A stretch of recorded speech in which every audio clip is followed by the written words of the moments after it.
RFID reading. When adjusting, the position of the camera and light source is automatically adjusted.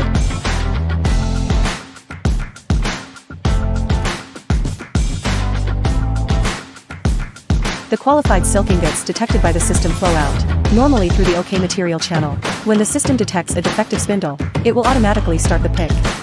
Send defective spool flow to NG feeder.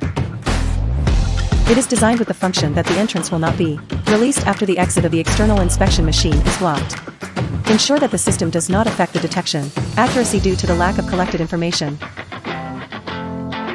Carry out manual rejudgment on the silk spindle, according to the system inspection result.